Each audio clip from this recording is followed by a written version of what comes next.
मेरी बात मान लो, आज ये समझ लो कि तुम्हारा अंतिम समय हो गया।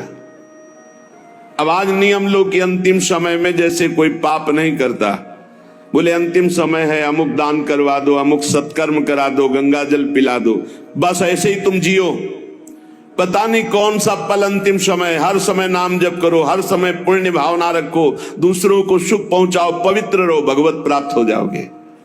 हर श्वास तुम्हारी भगवत प्राप्ति है। अगर हर श्वास में नाम चल रहा है तो चिंता मत करो, वो आखिरी श्वास भगवान की प्राप्ति करा देगी। जैसे पुत्र के बहाने से अजामिल ने पुकारा नारायण, तो भगवान हरि के पार्षद आ गए, यमदूतों की फांसी काट दी और उन्हें जीवन मुक्त बना दिया।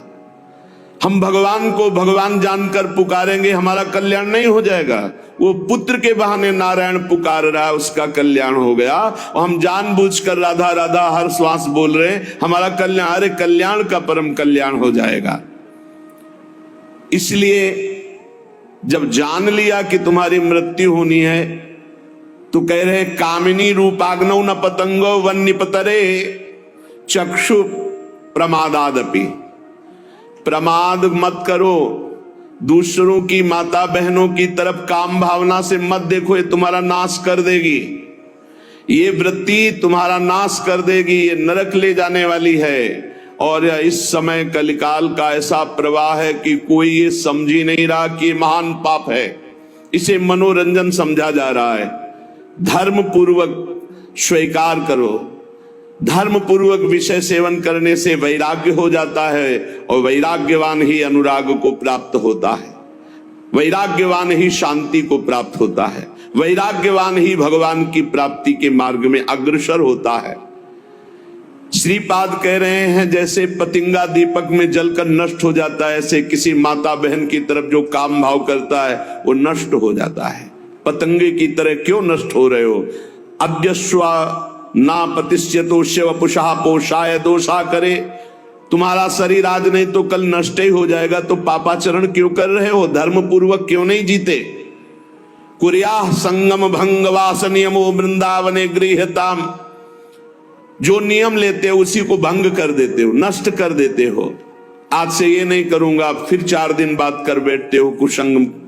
आज से ये नियम लेता हूं, संकल्प लेता हूं। कोई बिरला निर्वाह कर पाता है। कुछ सत्संकल्प लिए जाते हैं तभी जीवन प्रकाशमान होता है। जीवन में कभी मदिरा नहीं पीऊंगा, परस्त्री गमन नहीं करूंगा, जुआ नहीं खेलूंगा, मांस नहीं खाऊंगा, बड़े बूढ़ों की सेवा करूंगा, अवसर बन जाए तो दूसरे के लिए अपने प्राण भी न्यौछावर कर दूंगा। ये सत मार्ग के पथिक के दृढ़ नियम होने चाहिए, चाहे गृहस्थ हो चाहे विरक्त हो। अगर नियम नहीं है तो प्रेम की प्राप्ति नहीं हो सकती। जब विरक्त होकर चित्तवृत्ति प्रभु में नहीं लगाई जाती तो फिर बहुत गंदे गंदे आचरण आ जाते हैं। व्यसन करना, नशे की उसमें रहना, अरे भगवान नाम से बढ़कर कोई नशा है?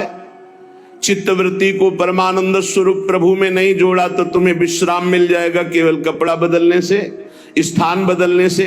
मन नहीं बदला, उद्देश्य नहीं बदला, तो फिर क्या बदल लिया? श्रीपाद कह रहे हैं जब शरीर नष्ट ही हो जाएगा तो क्यों पापाचरण करते हो? श्रीधाम वृंदावन का आश्रय लो, नियम लो और अपने जीवन को भगवत प्राप्ति की योग्य बनाओ।